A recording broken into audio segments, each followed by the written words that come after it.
Good evening. My name is Kay Salfaro. I work with Strangers No Longer, and I especially work in the area of education and learning what's going on at the southern border. So we really want to make sure that we are up to date, that we understand the complexities and the different situations that occur. It's important because in Strangers No Longer, we work with in at least two dimensions. Number one, with the individual, and number two, with the group, the organization, the culture. So individuals are very important to us. And as a matter of fact, right now I would like to introduce Rosemary Inslee, former chair of our board, who would like to share with you some information on our work with individual members. Rosemary? Thank you, Kay. I appreciate that introduction. I'm Rosemary Inslee, a member of Strangers No Longer and a board representative from a Mother of Perpetual Help parish. We usually invite a member of Strangers No Longer from one of our 10 immigrant groups from across the state to share part of their story in all of our presentations. I regret that we're unable to do that this time because of the possible outcome of the coming election has again raised a lot of fear among them, fear of widespread deportation or reprisals for speaking out.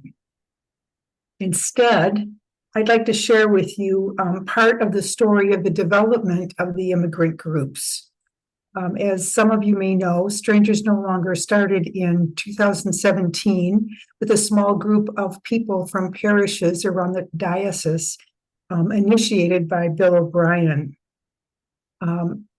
One of the things that we did in the early days was kind of struggle with how can we support immigrants, particularly if we're not in touch with immigrants in our particular circles or parishes. A wonderful answer came a few years later in 2020 in the form of Sister Martha Della Torre, who is a Sister of Mary Reparatrix and was finishing her studies at U of D. She really wanted to work with Latino women and got connected with us. And after meeting with some families in crisis during the pandemic, she agreed to work with us and develop circles of support among immigrant women under the auspices of Strangers No Longer. Sister Martha started with a small group of women who began sharing their stories with each other. They did it mostly on Zoom because it was during the pandemic, and so felt safe in their own homes. And then after meeting for several months, Sister Martha challenged that small group to invite 2 or 3 friends to join the group. And so that was the beginning of the variety of immigrant women's groups. We now have one men's group started at St. Andre Bessette, which is wonderful. So they found strength and support in their spirituality and in their practical challenges. According to Sister Martha, in these spaces, we feel confident to talk about our experiences, pray together, and look for options to help each other to improve difficult situations. Eventually, Sister Martha was able to broaden her work geographically to develop circles in Traverse City, Holland, and Ionia, as well as Detroit, Downriver, Ann Arbor, Ypsilanti, Ann Arbor, Pontiac, and Westland. Amy Kettner, another staff member, was also part of some of that development. As time went on, the group shared more commonly and more openly wounds from having to leave their country and family under often harrowing conditions, then undergoing the dangerous journey to this country and the tenuous existence in the U.S. Because of the very narrow criteria for getting refugee status through asylum. That's available to a very specific and small number of people. In a 4th of July Global Sisters Report article in the National Catholic Reporter, Sister Martha was interviewed about her work. and why these circles of support are important. And here is her response. The situation experienced by hundreds of women and men here is not easy at all. Many of them feel unsafe in the face of a culture totally different from their own, and in some cases facing a society that rejects and excludes them. These brothers and sisters are gradually going through an adaptation process. It involves many things, such as lack of income, extreme climate, distance from family, and lack of access to basic services. It's a process that's made more complicated when people are and feel alone. At Strangers No Longer, we seek to help them feel God's closeness through our support actions. We offer spaces for personal and spiritual growth so they can discover their own leadership. As a result of this work, immigrant representatives now form half of the board of directors and officers of Strangers No Longer. They have a leadership group that's now stepping into circle leadership also. These circles have become vital partners with circle leaders in parishes, which is what makes Strangers No Longer a unique effort. While many members are still in the shadows, they provided invaluable feedback about the issues that most affect their lives, such as not being able to obtain a driver's license, being vulnerable to workplace abuses, such as not being paid for the number of hours worked or at the rate that they were promised, and landlord abuses, such as not making needed repairs in homes and apartments that affect health and safety. Strangers No Longer is advocating for the passage of the Drive Safe bill package currently in committee, which would reinstate the ability of all Michigan residents, no matter what their immigration status, to obtain a driver's license. Our efforts are a direct result of the voices of the immigrant circles of support, who continue to be partners in the work of humane reception into the United States. I wish this could have been a story from an individual, because it's our stories that put us in touch with how we're connected to each other. But if we who have legal status need for now to be the voices of who so desire to find a way of life and work for their families, but find themselves in the shadows, then here we are. Thank you, Rosemary. This work is some of the most important work our organization does. So we work from two perspectives: the individual, the value of the dignity of each person, and we also work with the larger cultures. And so I thank you for sharing that. It's so impressive. During this evening session, what we're really going to also focus on, though, is the big picture. What's happening at the border? What are the good things and what are the things that are working and those that are not? And so with that, I'm just absolutely delighted to introduce you to Mr. Dylan Corbett. I welcome him from El Paso, where he's the executive director of the Hope Border Institute. Dylan brings extensive knowledge and background in issues international and human development globally.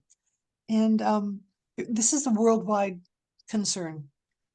We deal with South America, but people from all over the world are being forced in different ways to leave their homeland and move to safer places where there's an opportunity for them and their children.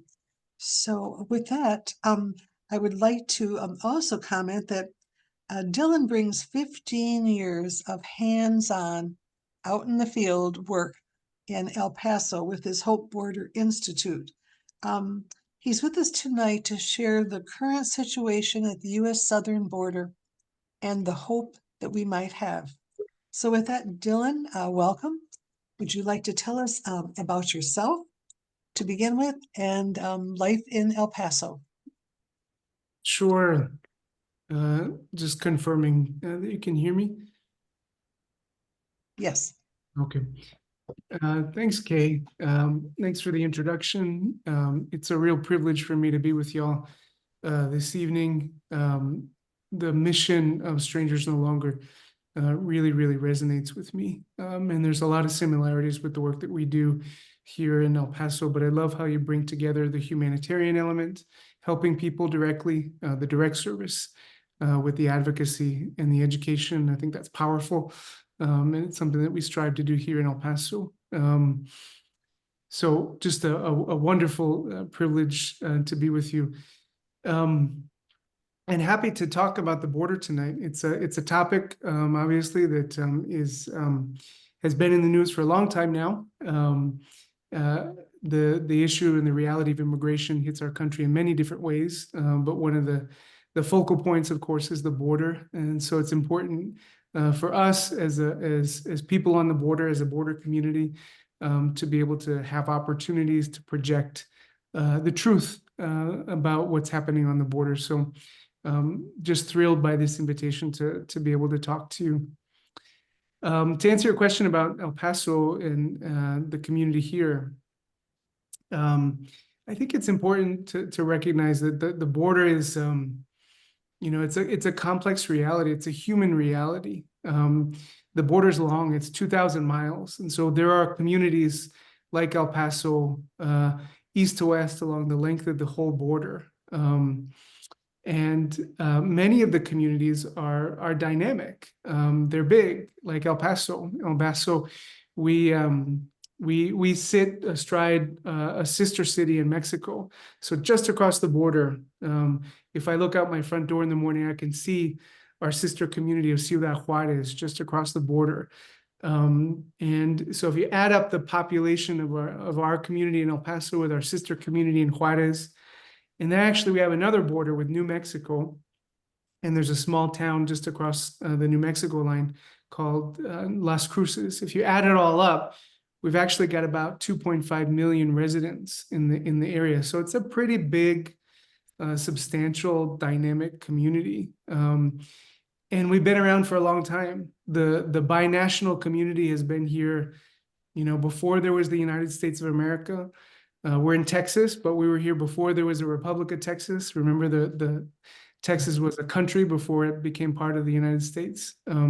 We were here before Mexico. There were people passing through here, indigenous communities passing through here for thousands of years before the arrival of Europeans to the area. So we've got migration in our blood. It's in our DNA. It's in our veins. This has been a place of transit, people going north and south, people selling goods for hundreds of years, for centuries. So we know a little bit of migration because of that. Even the name El Paso in Spanish, of course, it means the passage or the pathway. And that's exactly what we are. We're a community that knows migration deeply. About 1/4 of our population is foreign born. We're 82% Mexican American. Many of us are bilingual. We speak English and Spanish. So migration is is something that comes naturally to us.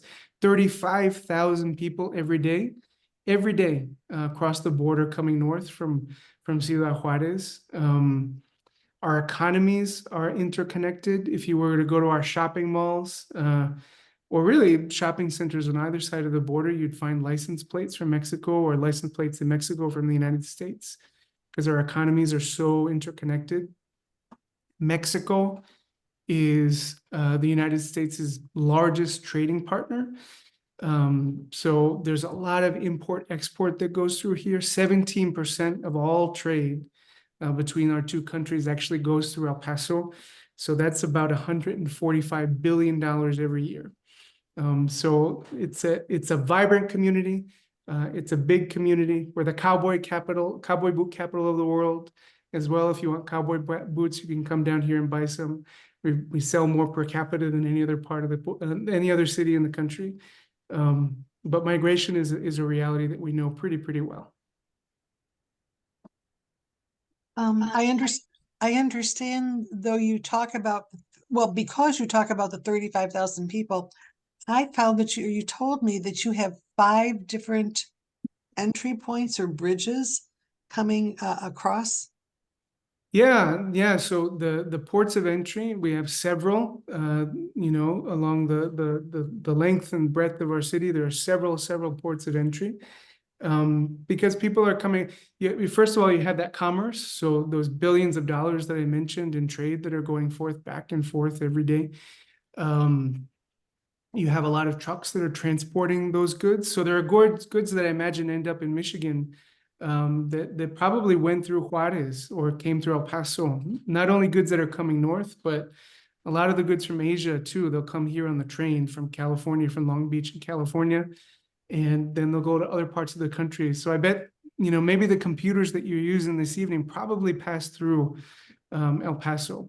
And then people cross for other reasons too. Students, for example, Strangers No Longer, you're Catholic organizations, and there's a long history of Catholic schools up in Detroit. Our Catholic schools, everyone's struggling with Catholic schools, right? But our Catholic schools would probably close tomorrow if students from Juarez couldn't cross the border every day to come to our Catholic schools, because many of the kids who go to our Catholic schools actually come from Ciudad Juarez. Our state university, a large number of the students who study at our state university here in El Paso, they also come from Juarez. So people, they cross to study, they cross to shop, they cross to visit family. Families have roots on both sides of the border. It's very typical, very common for people here in this community. So they'll go back and forth, to celebrate, to go to baptisms, confirmations, quinceañeras, birthday parties. People are all, those crossings are happening every day, because we share culture, we share food, we share family, and we share faith. So what percentage of people would you say who come in are able to stay? It's an interesting curiosity. Many folks may not know this, that many people, there's actually a special visa for border communities. So many people in Juarez are able to have a special visa. It's called informally a laser visa. And actually they're able to come to El Paso. They're not allowed to cross to points north of us, but they're allowed to come over to El Paso if they want to shop or if they want to visit with family. There's actually a special visa for border communities. I find that a lot of folks in the interior of the country, they think that the border is this sort of binary reality that's sealed off, to everything south. But it's not like that. It's a fluid reality. It's a human reality. There's a lot of history. As I said, our communities were here before either country existed. And so the reality is quite fluid. But you also see the reality of immigration enforcement. So as I said, many of those people, with laser visas, they aren't able to travel north, and there's a reason for that, because we have border patrol checkpoints. So something that I don't know if you have in Detroit, but if you were to go in your vehicle east, west, or north of El Paso, very quickly on the highways, you'd be stopped at a border patrol checkpoint. So we have the reality also of immigration enforcement and everything that comes with that, all the complications and the complexities that come with that as well. So the Border Patrol is at the border and then at the borders of the city of El Paso as well. Interesting, very That's right. interesting. Yeah, Border Patrol actually has the authority to patrol the 100 miles from the border into the interior, and so their presence extends quite far. Very good. Now, as I listen to you, it sounds like you're saying without the words, you're saying that things are going well. So can you talk about the things that are really working, that are going well for you, for the city of, or for El Paso, and where your organization kind of fits in? Yeah, immigration is a challenge, no doubt, and you all know that in your own state, because of it's a human reality. People are in need. People are, when they come to the border, they're often in a very vulnerable state. And then of course the complexity of our legal system adds to the challenges and the difficulties. But I think El Paso is a special place. We're right sort of in the center of the border, all the way in West Texas. And so we've long been a main corridor for migration for folks coming north. maybe from Mexico, maybe from Central America. And there are migrants now from all around the world, South America, Africa, Asia, who also come to countries south of our border, and then they'll make their way up north to the U.S.-Mexico border, many of them coming through El Paso, Texas. And so there's a lot of challenges that come with that. But El Paso has a long tradition, very long tradition of hospitality. And a lot of that tradition also has to do with organizations of faith. Catholic organizations, Christian organizations have really been at the forefront in our community for decades, if not longer, of providing a humane, a dignified, compassionate welcome to people. We also have a strong tradition in this community of community organizing. And so there's an ecosystem of nonprofits and churches and civic leaders and faith leaders who have come together over the years to really make sure that there is that dignified welcome, and work with the U.S. government, work with our local governments in order to make that happen too. So over the years, despite the challenges, we've been able to rise to the occasion in many respects. Again, not to minimize the real challenges that are there, but this is a community that is able to pull together, put resources together, and provide a dignified welcome for those who are able to access protection here at the border, those who are seeking asylum, and other types of vulnerable migrants. That work of hospitality happens every day, every day. What do you mean by that? With volunteers, or how do it happen? Over the years and decades, it's largely been volunteer driven. In recent years, under the Biden administration, and then previously under the Trump administration, the federal government has also begun to put resources into this work of hospitality in a way that never really happened before. So our local governments have been able to draw down those resources. Some NGOs have been able to draw down those resources. And when people are processed into the United States through Border Patrol, they'll be released to that NGO community or the ecosystem of churches that provide hospitality to folks.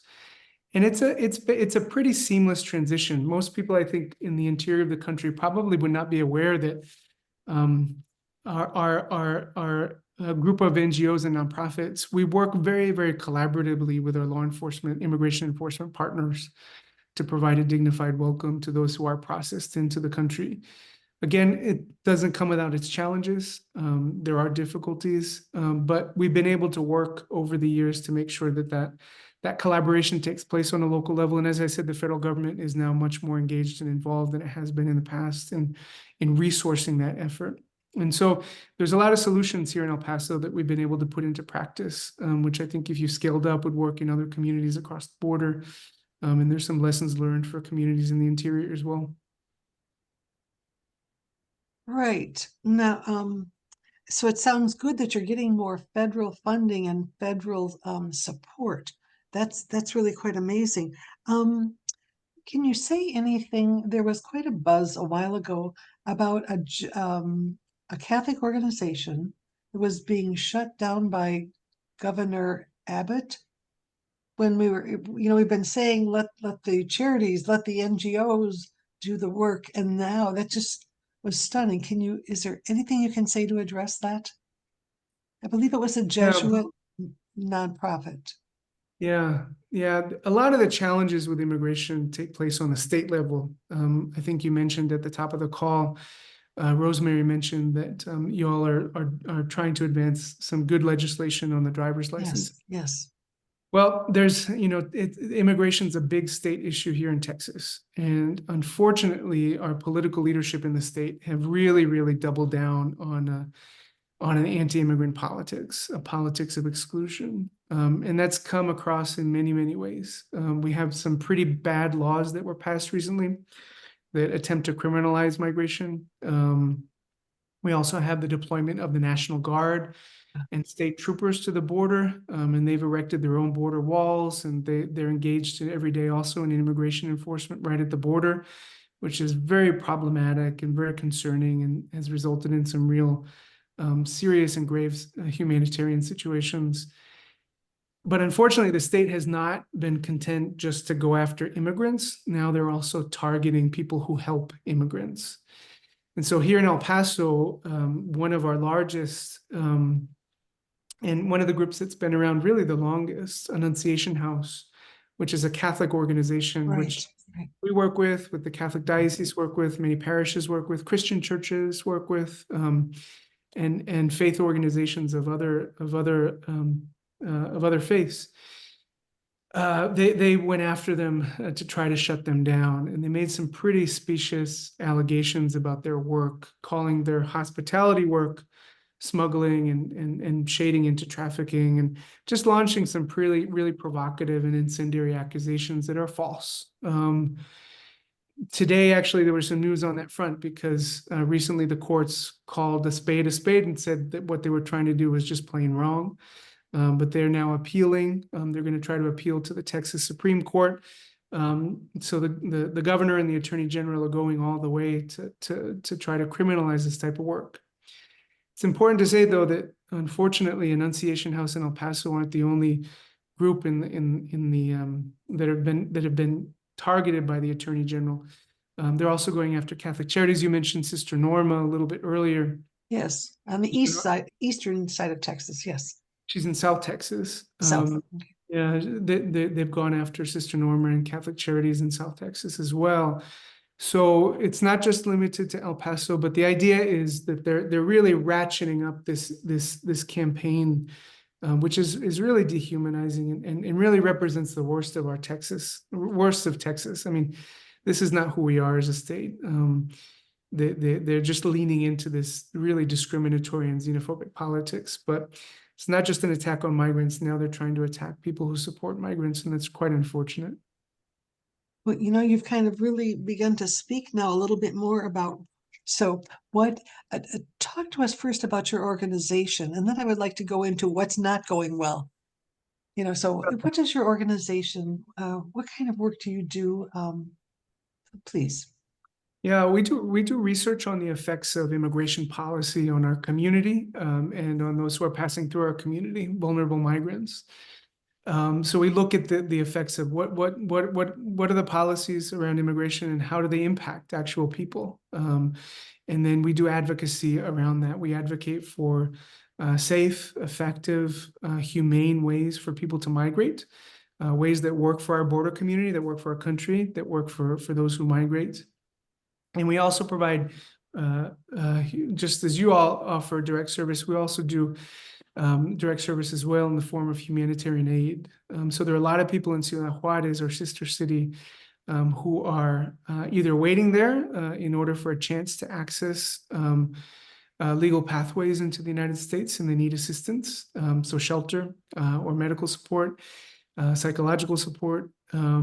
We also have provided, right now we don't need to do this right now because the situation is pretty stable in El Paso, but we provided hospitality in El Paso, working with our Catholic community to open up shelter. And then currently, one of the things we are doing in El Paso that unfortunately we have to do is providing humanitarian support in the desert, because there's so many people who are crossing the desert and dying right now. So providing water drops and medical care to people crossing. So you're working on both sides of the border. Yeah, our work is binational. We work in El Paso, we work in Ciudad Juarez, which I think reflects our community as a binational community. But most of our humanitarian work at this point is in Ciudad Juarez. Thank you. So now I'd like to move into, you've spoken about many of the things that have been going really well within your community, the community organization, the dignity that people in your community try to extend to those coming into this country, and a number of things. So what's not going well? Where do we need things to get better? We all know that things are not going well at the border. I mean, that's the story we hear. The crisis. Yeah, I think unfortunately, the reality is just that the border's been so politicized, just so politicized, and so it's unfortunate to break through sometimes the politics of it. But for us, we turn to the reality of the human reality, the reality of people who are suffering.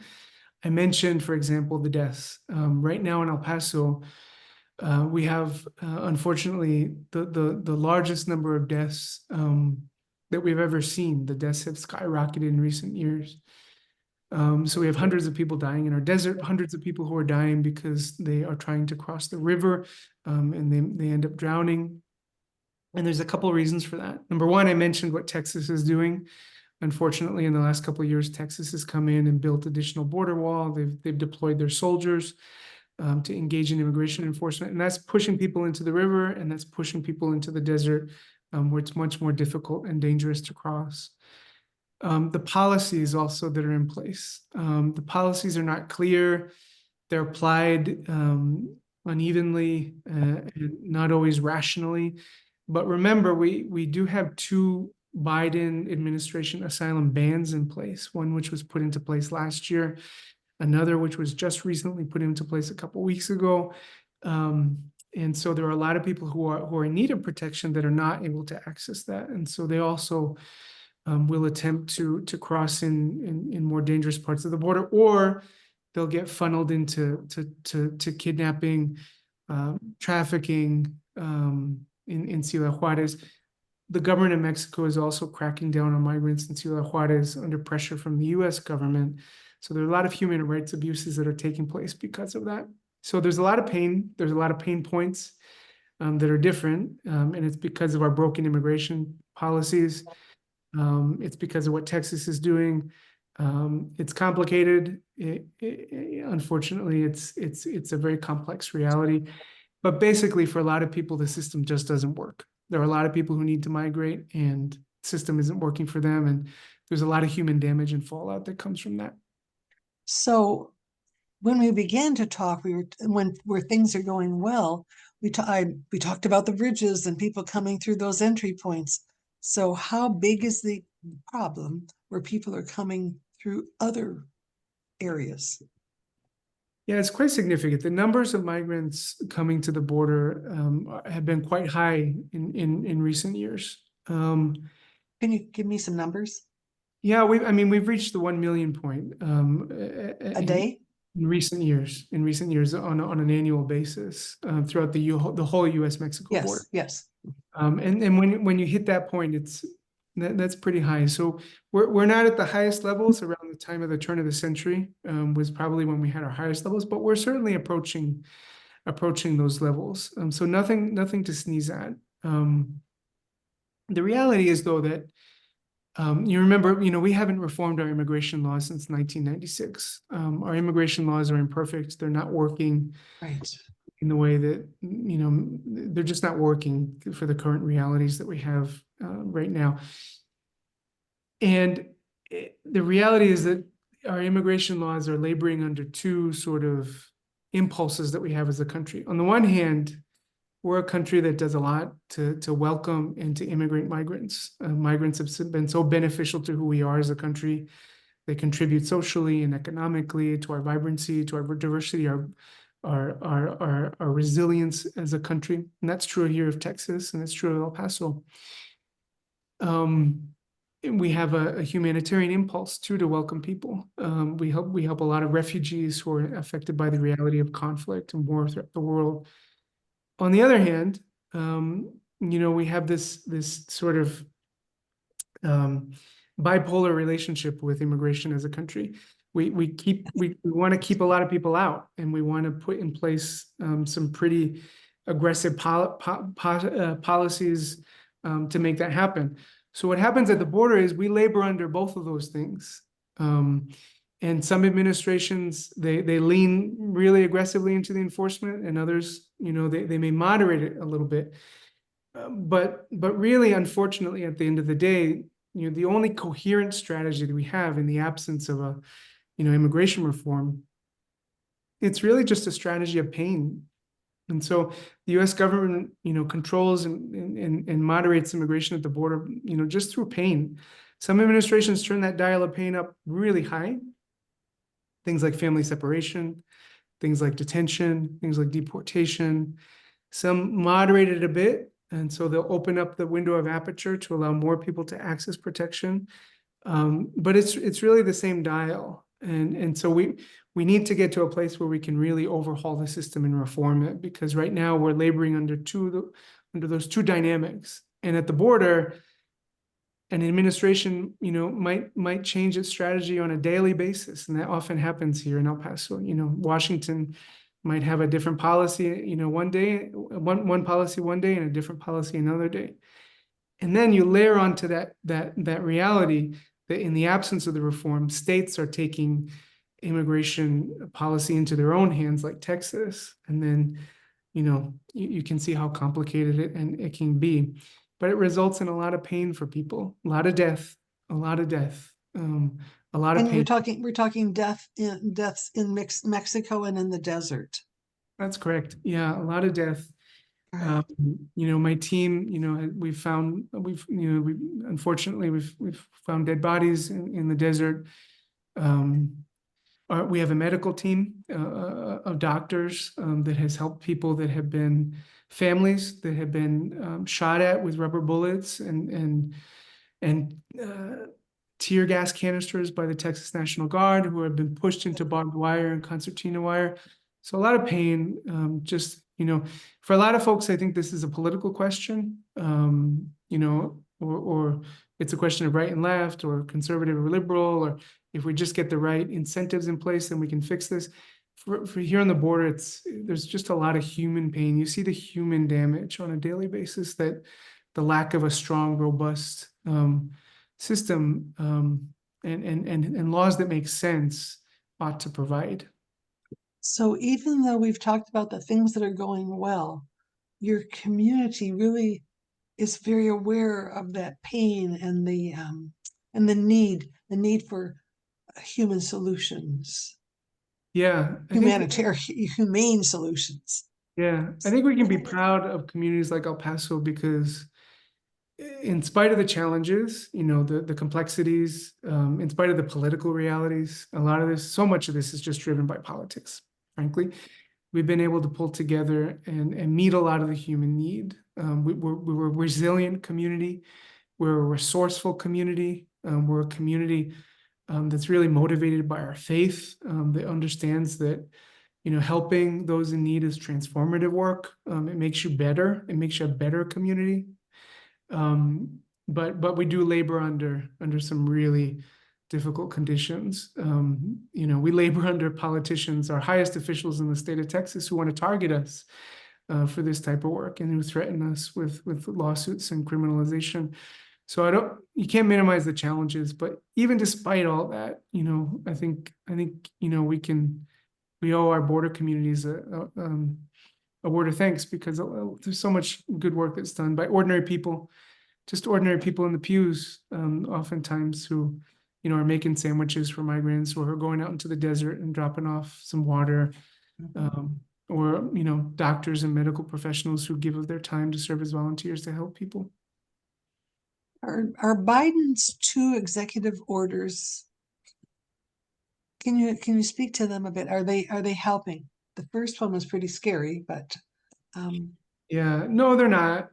So where do the executive orders come from? You'll remember that we had a health order. Remember, we went through the pandemic. So what happened yes, under the previous administration is something called Title 42 is put into place. and that's gone. Yeah, I think it was May 2020. So it ended in May 2023. So about 3 years we had that in place. And following that basically gave the government the ability to ignore asylum law and just deport whoever we wanted to deport, irrespective of what what the law was. Just because of the pandemic, we could just suspend asylum law.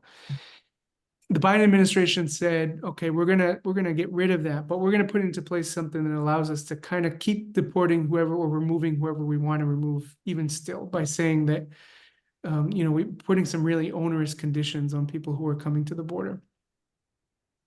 It was a messaging policy meant to kind of, again, a lot of these things are observed sometimes more in the breach than in reality, and so some days it's observed by Border Patrol, some days it's not observed. It's kind of a mixed reality, again, because things are so complicated. And then recently, in the last couple of weeks, we've had another order, which in some ways says the same thing as the first order, that there's an asylum ban. But again, its application is mixed. There are more deportations, certainly. A lot of families are being removed. There's intense collaboration with Mexico. That was the order was one thing. What was unsaid was that we were going to work with Mexico to make this happen. So a lot Is that of working? the numbers the numbers of people coming to the border have gone down, because I think that the US no, I know that what's happened is the US is really found an effective way to limit migration by working really hard with Mexico. So we're collaborating a lot with Mexico. And they're basically taking our approach at the border, an approach of pain, to detain people, to arrest people, to put them in detention, to bus them to other parts of the Mexico, to confuse them, to funnel them into the hands of smugglers and traffickers. That's why I say there's so much pain that's a result of this policy. But we're really leaning into that type of collaboration with Mexico. In fact, we've expanded it. So in the last week, if you've paid attention to the news on these issues, you've seen that we also have expanded now our collaboration with Panama. So a lot of people are coming through Central America, through Panama. Most of those people are coming from places like Venezuela and South America or Ecuador. Right. So now the U.S. government has kind of learned its lesson. We can work with other countries to stop migrants. So we're doing it with Mexico, and now we're moving to Panama. So that strategy of pain, unfortunately, we're moving it southward. Now it's not just Mexico. Now it's the Darien Gap in Panama. Oh, that's right. They're talking about closing off that whole Darien Gap Yeah. area. Yeah, I heard that. Well, all right. So moving along. So as I hear you, so there is a crisis at the border, and what would you say the crisis is? The numbers of people coming? Evil guards? I mean, what is the crisis? I think ultimately, we've proven, a community like El Paso, we've proven that we can receive people even when the numbers are high. We're able to pull together and provide the support that people need when they do come. So yeah, the numbers are high, but we're not overwhelmed as a community. There's not a lack of compassion. I think it's ultimately just a crisis of imagination. It's a crisis of imagination. It's a crisis of compassion on our country, on the part of our country. By whom? By whom? I think, again, as a country, unfortunately, we haven't arrived at the consensus that this will be our policy at the border. Migration has evolved. Yes, What we're seeing yes. at the border is these are really this is the latest generation of newcomers, of new Americans. But there are many people who would persuade us that we have to be afraid of this, that for some reason migration represents a threat to our country, or a threat to our jobs, or a threat to our communities. Because unfortunately that message has political purchase across the country. And so it's a crisis of imagination in that sense, that we view the other, we view the person who's coming, we view the vulnerable person who's just looking for compassion as threat. We other that person. We see them as threat, and we build policies around that. We build political options around that. To protect us from them. Yeah, and there's a lot of scapegoating that takes place too. Unfortunately, in our country, we've seen over and over again that we've scapegoated migrants for our social ills. And we've seen that in El Paso. El Paso, I talked about us as the passage. President Lincoln, when he had a dream that he wanted to connect the East and West coasts. So he built the railroad. President Lincoln built the railroad. And the easiest way to build the railroad is through El Paso, because here we're at the southern tip of the Rocky Mountains. And then in Mexico, you have another mountain range. But here in El Paso, it opens up just a little bit So actually, this is the place where they chose to build the railroad that connected the East and the West Coast, the two oceans. Who built the railroad in the 1800s? It was Asian migrants, people from China. Of course. And then People, when and then we sent them home, right? yeah, when they finished building the railroad, then we passed our first anti-immigrant laws, and we said, nope, we don't want you anymore. A lot of people here in El Paso, they're sons and daughters or grandchildren of people who are braceros. And the braceros were people who we invited in from Mexico when we were at war during the Second World War, because all the men were at war and the women were helping the military effort too. And so we needed a workforce in the fields and in the factories. And so we invited a lot of Mexican labor in. When the war ended, we were like, nope. And so we had Operation Wetback under President Eisenhower, which was even to date, the largest historical deportation we've ever had. So we have this, again, this sort of bipolar relationship with immigration as a country where we open the door, but then we slam it tight. And it just happens over and over again. And we have to really build some policy that respects the contributions of migrants, that they made us a better country, that's consistent with our better angels. Because again, when we do it well, we do immigration well as a country, and we are able to integrate. We are able to allow people to contribute. You know, how many immigrants, you know, are in our armed forces, are essential workers, Right. you know, building our homes and you know, getting our groceries and food on the table. So when we're able to do it, but we've got to come to some consensus at the country. The border is just the flashpoint. This is where it becomes most visible and most dramatic. But we need to come to consensus as a country about the type of country that we want to be. But I think we need to respect our identity as a country that has benefited so immensely from immigration, and recognize that these aren't people we need to fear. They're just the next generation of Americans and newcomers. Right. Before we have a number of questions, people have put them in the chat. But before we go there, so what is the solution? I think I've heard you say it. Certainly government providing the way they are beginning to right now, providing for the care of these people, to recognize their dignity and the welcoming buildings and areas that we need to service them as they come. And you've talked about the need for community of those people here. Okay, so what else do we need? I think first we need to recognize that migration is a fact of life across our, you know, across, not just in our country. The immigration that we're seeing at the border, it's just part of a broader phenomenon. You know, when we started counting how many immigrants there were, it was around the Second World War. And so you know, because the Second World War was a time of great displacement, so we started counting. And it's true, today we have more immigrants than at any other time in human history, perhaps. 120 million vulnerable people around the world are you know, have fled because of conflict or poverty or violence or persecution. But it's about 3% of the global population. So at the time of the Second World War, it was about 3% of the global population. Today, it's about 3.5% of the global population.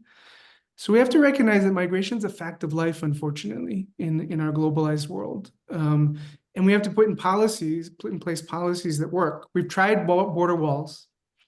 We've tried enforcement. We have about 800 miles now border wall. If you came here to El Paso, you'd see the wall in triple in certain places.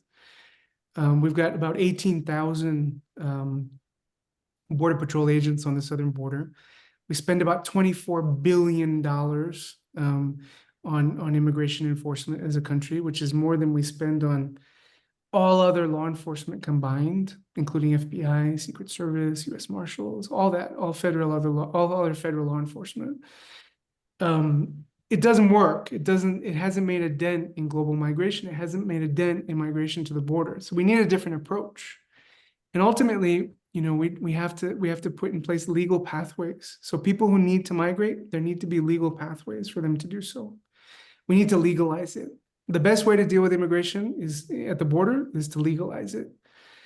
So let's find legal pathways, legal channels, so that people who need to migrate are able to access the protection that they need. And as a country, we can benefit from that. We can make sure that we can, for example, match our workforce needs to the population that's arriving. We need a flexible system like that. So I think change in mentality, recognize that immigration is part of the fabric of our global world today. Laws that benefit migrants, benefit migrant border communities, and benefit our country by making migration legal. And then ultimately, of course, you need to deal with the drivers. We need to fix the problems in countries of origin, because people have a right not to migrate. What I found working with people at the border here is that nobody wants to migrate. Migration is a choice of last resort for a lot of people. Right. It's forced upon them. Yes. Yes. So let's Yes. work to make sure that the right not to migrate is a reality for people in their home countries. That's long-term work, of course. But as a leader in the global community, I think the United States has a role in making that happen. I thank you thus far, but we do have questions. And as I look at the clock, I can see powers that be. Can we go a few minutes past 8, everybody? Rich? I'd say, yeah, let's go like 10 minutes with questions. How's that? Very good. And do you have some of the questions from the chat, Rich? Yeah, so one question that came in was, what are the conditions like for the folks who can't come across the border, who are stuck in Mexico, who have migrated but are still in Mexico? What's that world like? Who've Yeah. left their homes? Yeah, the Trump administration really began this dynamic of trying to sort of outsource our responsibilities on migration to Mexico. So pushing, you probably heard of Remain in Mexico, and then I mentioned Title 42. Yes. And now these 2 executive orders. The intent is force people to stay over there. The reality is that Mexico just doesn't have the infrastructure, unfortunately, to be able to meet the human needs that people have, whether it's shelter or those medical needs. If people have families and they're over there longer term, children have more complex needs. They need for education. Mexico is increasing the amount of people that it's providing asylum to. That's true. So a lot of people who are unable to find protection here in the United States have been able to find a place to be able to get asylum in Mexico. It's a small number, though. It's a small number, and it's a drop in the bucket compared to the reality of the need. The other thing is we're receiving a lot of people from Mexico at the border. Mexico, there was a time about 10, 15 years ago when Mexican migration was there was none. It was negligible. And in fact, there was a few years during the Obama administration when it was negative. Either more people were returning or deported than were coming. Now that's no longer true, because in large part because Mexico is just so unsafe. Mexico in many, in many respects is a narco state, is controlled by cartels and the reality of shipping drugs to the United States. And that has weakened its democracy, weakened its institutions. And it also means that migrants are very, very, very vulnerable in Mexico. So they're exploited a lot. They're killed, they're kidnapped, they are, exploited in many different ways. Mexico is an extremely dangerous place if you're a migrant, unfortunately, today. Ciudad Juarez is a very dangerous place for migrants. So policies that force migrants to stay in Mexico, they exacerbate that vulnerability for people, unfortunately. Another question just came in. When you say we need legal pathways for immigrants, do you mean citizenship, or do you mean some type of permanent presence with work authorization? Yeah, I think for the 11, 12 million people in our country right now without documents, we have a duty to offer them a pathway to citizenship, because that's the way that people participate fully, economically, socially. And these are people who are participating. I think, I just think about the experience of the pandemic and the people who kept it, the majority, so many of the essential workers were were the ones who kept our country healthy and resilient, and kept our economy going. And there's a sense of social responsibility that I think we have to reckon with there. But citizenship just means the ability to participate fully. So I think for those 11 and 12 million people, we definitely need to figure out a way to get them on the path to citizenship. For those for our economic needs, we have a lot of economic needs for people to access our labor market. So I think we need to figure out labor visas. We need to expand the amount of labor visas that we're providing.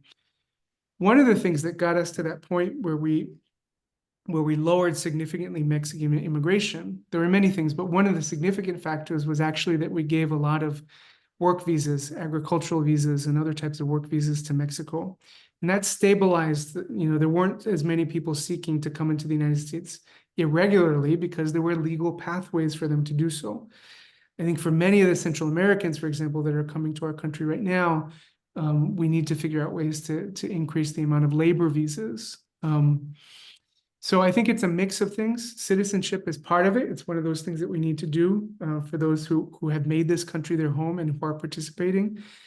But there are other people who perhaps would prefer circular migration, to come, contribute, make a living, and then return to their country. As a border community, we know that reality really well because as the border has hardened, and we've seen that in El Paso, the border's getting longer and higher, and there are more border agents. People they literally cannot go back anymore. So the undocumented population is trapped. So whereas before that, it was a more fluid reality where people made money here, maybe they worked in the fields, then they went home, they were doing seasonal work, or they came here and then they were sending back money to home to build a home, to construct a house, and then they would go back for their retirement. It's just not a reality anymore because we built a system that basically has trapped our undocumented population here, because if they leave, they're at risk of never being able to come back again. Okay, Kay, I'll give you one more question. I think Dylan's done a good job answering a lot of the ones in the chat, but can you speak to some of the causes of the violence and danger in Mexico? Yeah, I think you just can't underestimate in any way the reality of narco violence. It's so insidious because it's such a profitable industry, because as a country we consume so much drugs that it corrupts institutions. And not just Mexican institutions. If you look at institutions like our own border enforcement, unfortunately, the statistics bear this out. Border Patrol and immigration enforcement agents commit crimes at a higher rate than migrants. Part of that is because they're vulnerable to corruption too, because cartels, they'll look for bent officials in order to smuggle people or traffic goods or people. It's a very lucrative industry. If you came to El Paso, you'd notice that here we have many gun shops. The largest concentration of gun shops in our country is actually along the U.S.-Mexico border, because we have so many guns that are purchased here in the United States and that go south into Mexico. So we pay for the drugs. That money pays for the guns. The guns go to Mexico. Drugs come north. Guns go south. And the cartels fight each other for control of the trade routes. They buy off local officials. They weaken democracy. They weaken the courts. They weaken institutions. It creates a system. It creates an environment. That it affects everything. It just permeates every dimension of life. Young people who don't have economic opportunities or possibilities, they may be recruited to go into become part of criminal organizations. So it just infects every dimension of society, and it breeds insecurity. And when people can't work because it's not safe, they can't get a job because it's not safe, they can't raise a family because it's not safe, they're forced to migrate. And a lot of people in Mexico are living in that situation. And these criminal organizations, they don't just focus on drugs. Their purview expands. And immigration, unfortunately, immigrants are part of that. So they'll charge migrants as they come north. You know, they tax them and tax them and tax them and tax them and tax them. And then when they don't have any money anymore, they'll force them to call their relatives in the United States or back in their home countries, and they'll force them to pay additional taxes. And if they don't, they'll kidnap them, and at worst, you know, they'll take their lives. So it's just an insidious thing. And a lot of it, you know, we're responsible, we're involved in the issue because as Americans, we're consumers, we're the final consumers of that product, unfortunately. So we've got to find a better way to deal with the reality of drugs as a country, because we're feeding a lot of that insecurity that unfortunately is driving migration for too many people. Thanks, Phil. And back to you, Kay. All right, thank you very much. And you know, Dylan, when we were chatting I was getting to know your background on that, you talked about the importance of voting and thinking beyond your vote. Could you just speak to that for a minute? Yeah, I think first of all, political participation is super important. Our elected officials need to hear us. They need to hear, you know, as I said, in the absence of immigration reform, there's a lot of voices in the public space who are, you know, who are taking advantage of, you know, the absence of good policy, and trying to persuade us again that we need to be afraid of migrants, and they're ginning up a lot of votes. And you know, so unfortunately, a politics of xenophobia has you know, a certain purchase in our country right now. So we need to speak up. We need to let our elected officials know that this is inconsistent with our values as who we are as Americans, as who we are as people of faith. And we also need to begin to knit together the future that we want. And that's what I think most impresses me about Strangers No Longer, because you know, through the direct service, through the circles that you're creating in your faith communities, you are giving life to a different vision. You know, you're putting into practice, this is the future that we want. This is the welcoming, compassionate, humane society that we can have, and putting into practice. And I think that's an act ultimately of resistance. Your vote is an act of resistance, but our compassion too can be prophetic, and it can also be an act of resistance. And I think that we need to paint a picture of a better country through those acts of prophetic resistance. Thank you. Thank you very much. And there have been little notes coming in through the chat about thanking you for your clarity. And you're right, your faith-filled compassion and knowledge. So we thank you. It has been a privilege to get to know you and to invite you to share your wisdom with us. Thank you very, very much. So you're right, here comes some more coming through the chat. That way we just want you to know that we so appreciate this. So, and the next steps, you gave us some next steps. You gave us ways to think and ideas to begin to say out loud, you know, so that they're not left, you know, out of left field for people. So I thank you for that. Now, I believe next I'm going to ask Kathy if you would tell us, you know, actually our next speaker is going to be someone who really is addressing. Kathy, do you want to share that with everybody? I think it's a perfect next step for us. Go ahead, please. Okay. Jim, would you please put up that screen that shows our coming programs?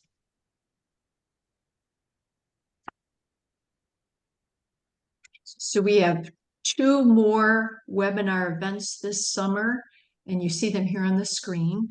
I think Kay's talking about the next one coming up in August. We've got Zeke Hernandez, who will be here talking about his new book, The Truth About Immigration: Why Successful Societies Welcome Newcomers. He combines personal stories, including his own, he's originally from Uruguay, with research to offer a look at how newcomers affect our local communities and our nation. And then on September 17th, with the election season coming up, we will have SNL's chaplain, Father David Burstmeyer, with us.